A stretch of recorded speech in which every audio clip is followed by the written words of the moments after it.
నమస్తే, welcome to social post. నేను మీ మాధురి. వాట్సాప్లో మాఫింగ్ ఫొటోస్, సోషల్ మీడియాలో మీ మాఫింగ్ ఫొటోస్ని పెట్టి మిమ్మల్ని డిఫేమ్ చేస్తామని చాలా మంది బెదిరింపు కాల్లు వస్తూ ఉంటాయి, బెదిరిస్తూ ఉంటారు. ముఖ్యంగా మనకి ఇది ఎక్కడ వస్తుంది అంటే లీగల్గా మనకి అప్రోచ్ అయ్యేవాళ్ళు, అంటే బ్యాంక్ రికవరీస్ దీంట్లో వచ్చేవాళ్ళు ఇలా కొంచెం డిస్టర్బెన్స్ క్రియేట్ చేయడం జరుగుతూ ఉంటుంది. అలాంటప్పుడు అసలు ఏం చేయాలి? మనం చేయాల్సిన పని ఏంటి? వాళ్ళు అడిగిన అమౌంట్ ఇవ్వాలా? లేకపోతే మనం ఫర్దర్గా ఇంకేమైనా ఆలోచించి చేయాలా? అసలు ఏం చేస్తే వాళ్ళకు ఒక చెక్ పెట్టచ్చు? డీటెయిల్ గా చెప్పడానికి మనతో పాటు ఉన్నారు లక్ష్మీ కట్ట గారు, హైకోర్టు అడ్వకేట్. నమస్తే మ్యామ్. మ్యామ్, ఇప్పుడు మనకి రికవరీ బ్యాచ్ అంతా ఎలా అంటే మీ ఫొటోస్, అంటే వాళ్ళకి డబ్బులు తీసుకున్నప్పటికీ కూడా ఇంకా కావాలి, ఇంకా కావాలి, ఇంకా ఇవ్వాలి అని చెప్పి ఆ డబ్బులు దీంట్లో వాళ్ళు కంప్లీట్ గా దానికి ఫొటోస్ ని మార్క్ చేయటం ఇవన్నీ కూడా చేస్తూ ఉంటారు. అమ్మాయిల్ని ఎక్కువగా టార్గెట్ చేస్తూ ఉంటారు. అలాంటి వాళ్ళని ఏం చేయాలి? ఫస్ట్ వాళ్ళకి ఎలా చెక్ పెట్టాలి? ఇప్పుడు తెలిసిన వాళ్ళు చేస్తే ఒక ప్రొవిజన్ ఉంది, తెలియని వాళ్ళు చేస్తే ఒక ప్రొవిజన్ ఉంది. తెలిసిన వాళ్ళు, మనకి ఎవరైనా తెలిసిన వాళ్ళు బ్లాక్మెయిల్ చేయడం, అంటే ఏజెంట్స్ ఉంటారు, అంటే ఆ పర్సన్ మనకు తెలుసు, అంటే రెగ్యులర్ గా మనకు కాల్ చేయడము, లేకపోతే మన దగ్గరకు వచ్చి మీరు ఇంత పే చేయాలి అంటే రికవరీ ఏజెంట్స్ ఉంటారు కొంతమంది. సో వాళ్ళు ఇల్లీగల్ యాక్టివిటీస్ కూడా కొన్ని చేస్తూ ఉంటారు. కొన్ని ఇప్పుడు మన అమెజాన్ లో కూడా చూసాం కదా, కొన్ని కేసులు కూడా అయినాయి ఈ మధ్యన. ఏంటంటే అమౌంట్ కరెక్ట్ గా హెడ్ ఆఫీస్ కి వెళ్ళట్లేదు అని చెప్పి ఏజెంట్స్, తర్వాత ఇంకోటి ఏంటంటే వేరే ప్రొడక్ట్ పంపిస్తున్నారని చెప్పి, ఇలా అంటే ఏజెంట్స్. అలా తెలిసిన వాళ్ళ ద్వారా అయితే కేసెస్ వేరే ఉంటాయి. అంటే మామూలు నార్మల్ పోలీస్ స్టేషన్ లోని మనం ఇచ్చి ఇలాగా వాళ్ళు అరెస్ట్ చేస్తున్నారు, ఇలా మార్పింగ్ చేస్తున్నారు, లేకపోతే కాల్ చేసి అబ్యూజ్ మాట్లాడుతున్నారు అని చెప్పేస్తే అది అవుతుంది. అన్నోన్ పర్సన్స్ అయితే ఏం చేయాలి? మనకు కొంతమంది తెలియదు, వాళ్ళు ఎవరో ఉంటారు, కావాలని చెప్పేసి టార్గెట్ పెట్టుకుని, అదొక సైకిక్ నేచర్. అంటే చాలా రీసెంట్ గా కేసులు తెలియని వాళ్ళు, కొంచెం సెలబ్రిటీస్ కానీ పొలిటీషియన్స్ ని కూడా ఒక 4-5 years బ్యాక్ పొలిటీషియన్స్ నెంబర్స్ కూడా తీసుకుని వాళ్ళని ఏదో మాట్లాడడం, బెదిరించడం, అదే ఇక డిఫరెంట్ సైకాలజీ. అది అంటే మనం అబ్నార్మల్ కాక డిజార్డర్. అలాంటి వాళ్ళైతే, తెలియని వాళ్ళైతే ఏం చేయాలి అని అంటే, కొన్ని తెలిసిన వాళ్ళు బాగా ఫెమిలియర్ ఫేసెస్ అయితే వాళ్ళని ట్రేస్ అవుట్ చేస్తారు.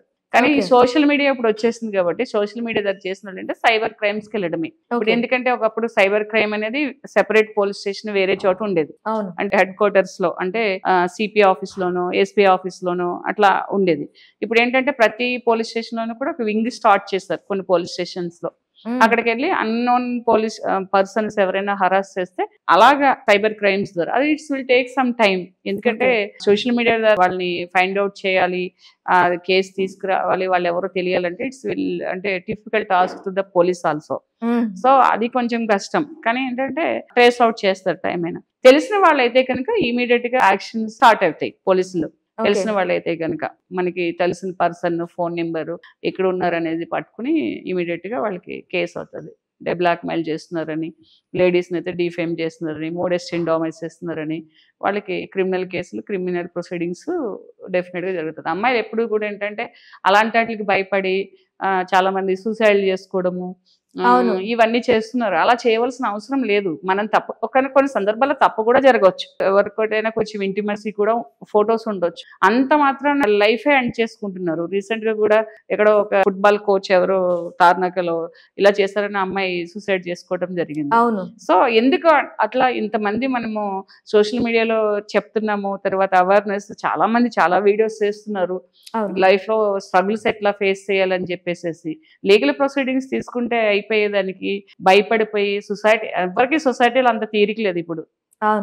మీ పర్సనల్ లైఫ్ లో ఏమైతుంది, నా పర్సనల్ లైఫ్ లో ఏమైతుంది, తొంగి చూసే అంత ఏం లేదు. అందరూ ఫోన్ పట్టుకునే కూర్చుంటున్నారు ఎక్కడ చూసినా కూడా. సో దట్ మనం ఏదో మనం ఊహించేసుకుని సూసైడ్ చేసుకోవడాలు, లేకపోతే బయటకు వెళ్తే మన పేరు నలుగురిలో వస్తుంది, లేకపోతే అలా భయపడవలసిన అవసరం ఏమి లేదు.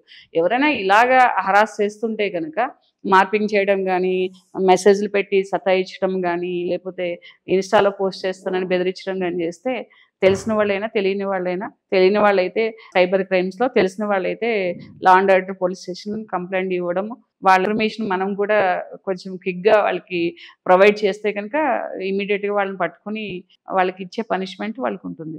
అయితే ఇది ఏ సెక్షన్స్ కింద దీని మీద కేసెస్ అనేవి మనకి పెడతారు? అందులో ఏ సెక్షన్స్ అనేవి చాలా అంటే ఆ కేసు పెడితే ఇంకా బయటకు రాలేము అనేది బయట ఏ సెక్షన్ లో కూడా బయటకు రాలేమని ఉండదు. అంటే ఈ సెక్షన్ పెడితే ఇప్పుడు అంతా 7 years లో కన్విక్షన్ పడే కేసులు అన్ని కూడా స్టేషన్ బెయిల్ అవుతున్నాయి. ఓకే. అందుకే ఎవరికి భయం లేకుండా అయిపోతుంది. ఉమెన్ మోడెస్టీని డామినేట్ చేయడం కానీ, మార్పింగ్ చేస్తుంటే ఈ సోషల్ మీడియాకి సంబంధించిన కొన్ని యాక్ట్స్ ఉన్నాయి, ఎలక్ట్రానిక్ యాక్ట్స్ ఉన్నాయి. ఈ యాక్ట్స్ ప్రకారం ఏంటంటే వాళ్ళు కేసు బుక్ చేయడం జరుగుతుంటుంది.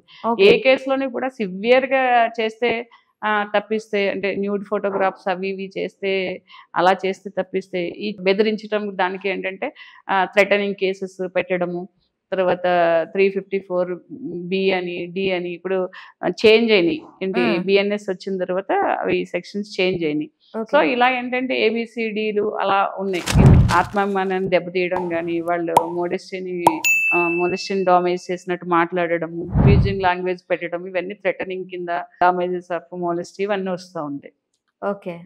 సో ఎక్కడికి వెళ్ళినా ముందు సైబర్ క్రైమ్ కి అయితే మీరు అప్రోచ్ అవ్వాలి అని చెప్తారు. అది అన్నోన్ పీపుల్ అయితే కనుక cyber crimes, cyber police station. వాళ్ళు ఎవరో మనకు తెలియదు, ఏదో వాట్సాప్ లో హాయ్ అని పెడతారు, లేకపోతే దీంట్లో పెడతారు, ఫ్రెండ్షిప్ అవుతూ ఉంటుంది, తర్వాత నీ ఫొటోస్ పంపించండి, అలా మార్పింగ్స్ జరుగుతూ ఉంటాయి. తర్వాత బ్లాక్ మెయిల్ చేయడం స్టార్ట్ చేస్తారు కొంతమంది. అలా చాలా ఉన్నాయి కదా. తెలిసిన వాళ్ళైతే ఈజీగా law and order police station లో ఇవ్వచ్చు, పలానా వ్యక్తి నన్ను సతాయిస్తున్నాడు, పలాని ఏజెంట్ రికవరీ కోసం వచ్చి నన్ను ఇట్లా అబ్యూజింగ్ లాంగ్వేజ్ యూజ్ చేయడము, తర్వాత మెసేజెస్ చేయడం అని చేస్తున్నాడు అని చెప్పి.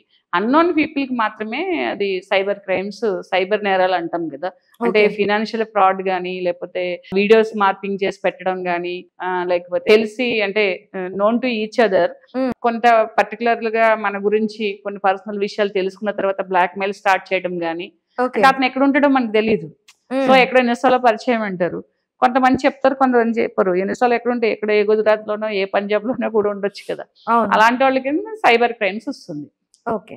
Okay ma'am, thank you.